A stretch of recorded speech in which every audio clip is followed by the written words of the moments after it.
Welcome back, you guys, to another episode of Tank Chats. Today we got the main battle tank, M47, otherwise known as the M47 Patton. One of the first main battle tanks adopted by U.S. forces.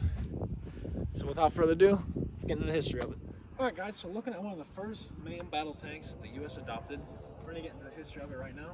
So this was designed in the early 1950s. It was actually intended to go to Korea, but because of the technology at the time and some complications with the design, it was unable to make it in time to see Korean War service. Alright, so hopping right back into talking about the service. There's not a lot of service history to talk about on this vehicle because it was in so short of a period of time. It was actually in service from 1951 until the early 1960s in U.S. service, give or take. But it was designed to go to the Korean War, but didn't make it in time. But what most people don't know is at the end of the Korean War, really right towards the end, there's actually a batch of 18 of these guys sent over to Korea for field testing. They were intended to be sent over there to actually partake in the Korean War, but they only saw field testing.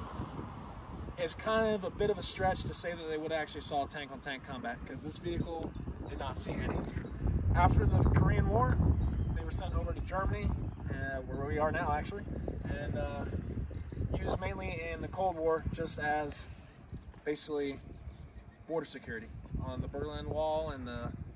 So other than that, there's not much to say about this vehicle U.S. service-wise. It did see service in like the Suez Canal, like the Iran-Iraq War and stuff used by some of the foreign militaries, but it was out of the U.S. service by the 1960s. So with that, we're going to hop in to the tour of the vehicle.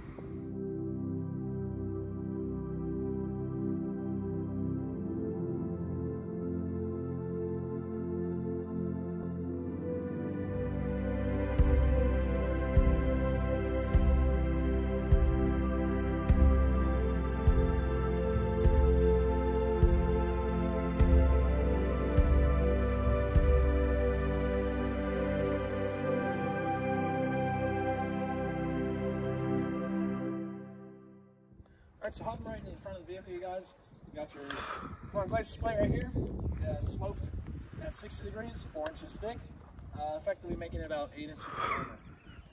This was the last main battle tank to feature the 30 cal mounted on the inside of the vehicle, because this is actually, believe it or not, the M46 chassis. This is the M46 chassis, but because of the stopgap and the time needed because of Korea, the T-47 turret wasn't put on until it was starting being produced during the Korean War. That's why they never saw action coming over. You have bush guards here, big old bush guards, little lifting plugs. You have your blackout markers and your service drive lights here, just like on any other tank. So what we got here is a 7th Ashland Chain Command tank. Headquarters company, actually a battalion level vehicle, because it's 6'9". So pretty cool there. Nice. You got the M36 90mm gun, and as I mentioned earlier, 30 cal, and there'll be another 30 cal with the turret right there. So, with that, we'll hop on the more of the vehicle on the turret, we'll hop on top, go into the turret and the crew position. Alright, so as I was saying too about the 30 cal being the turret, as you can tell, it's really angled, really weird angle for these early main battle tank turrets, obviously designed to deflect rounds. You have these bolts here, which would be for the original canvas covering that would go over top. And actually the batch of these Pattons that were sent to Korea would have had the Zeot scope on top, which was for at night. It was basically a giant flashlight that would actually be on the top. So the early version sent over actually had the Zeot scope. It was kind of a late, last ditch thing, but they did throw them on there. Alright, so hopping on top, you guys, the first one we're going to start with is the co-driver slot. This is where the co-driver would be. This is where his periscope is, and he's got a big guard to protect periscope. Right down there, as we showed earlier, is his 30 cal mount. So he would actually have the 30 cal and the radio. He would also be the radio man. We'll slip onto the other side here. You can check on the other side. Yeah. Now, another mentioned part that we forgot to mention up here is you also have, this is the first Patton series tank to have the laser rangefinders on it. So you can see it over here. And on the other side, the cameraman will get a shot of it. There's actually one that's opened up. So that would be your laser rangefinder, which would be hooked to the ballistics computer used for more accurate targeting on the inside. Over where the cameraman is standing, you have your driver's hatch. And that's where the driver would be. He's got his bush guard for his periscope. And that's where his periscope would be. So with that, we'll hop on top of the turret. All right, so getting right into the top of the turret, right here, we are on top of the loader's hatch. So this is where the loader will be, outfitted with 71 rounds for the M36 gun, coming out of the nice turret right there. So that'll be his position. Right here, big old cupola, it's for the commander. This wasn't quite as advanced as the later Patton series, but this was a start. This is a little more advanced, but not as far as the other Patton tank series. So you got your high view vision ports here for the commander. His main hatch, another guard for another periscope, 50 cal mount. So that's where the 50 cal would be. And then in front of the commander, this is where the gunner would sit.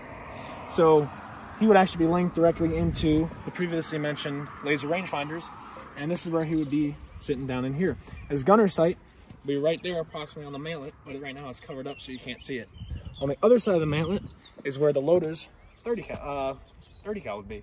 So this was still one of the early main battle tanks, so it still had the modified M1919 machine gun, and then of course your 50 cal. So hop in a little more in the back here. So back here where I'm standing, this is where the ammo would be stored, as well as radios and commo equipment. You can actually see radio antenna right here where that would be. More iron bolt lifting plugs. You got stowage buses as well on the side of the turret, and actually they got one of the original track links bolted down onto it here, so the crew could put whatever they want here, their bags, anything, spare rations, stuff like that, and spare track links. So there's also another antenna for another commo antenna right here, so they can actually have two of them. And then right here is just a ventilation shaft for ammo crew, so they don't asphyxiate inside the tank. So with that, we'll hop down and I'll hop into the side profile of the vehicle. All right, hopping down into the side of the vehicle, you have your 6 road wheels, and you have this the front road wheel here. This was a Allison torsion bar suspension system. It's a little bit different than some of the others, but a torsion bar suspension nonetheless. You have your 3 support wheels up here, and drive sprocket in the back, just like the main battle tank doctrine started to go more into having the drive sprocket in the back. So this, the Patton and the Pershing, actually pioneered that. So they were some of the vehicles that started using that.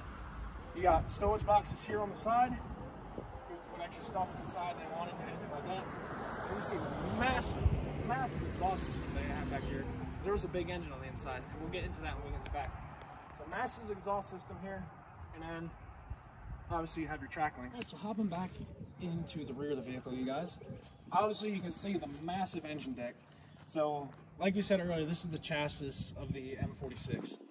So it had a Continental engine, and obviously feeding to the Continental engine would be these massive exhaust ports back here, exhaust pipes. You have your rear service lights, and your blackout markers would be in the same.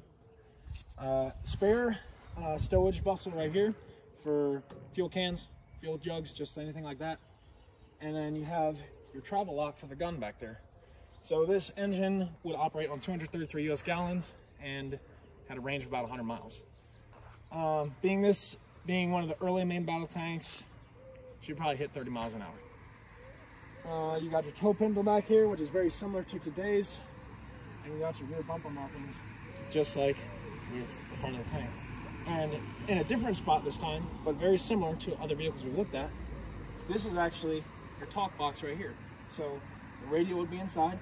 They would lift up this latch, flip it open, pull out the phone to talk, and it would feed directly into the commander of the vehicle. So the infantry or cavalry troops behind to have some communication skills with their commander. So with that, does it for the rear of the tank. With that, we'll hop into the front of the tank. So once again, thank you guys for tuning in to episode 4 of Tank Chats. Today we covered the M47 Patton. As I've said before, Patton is my favorite line of battle tanks in history. So it was a pleasure to come and check out another one. And with that, see you guys in the next one.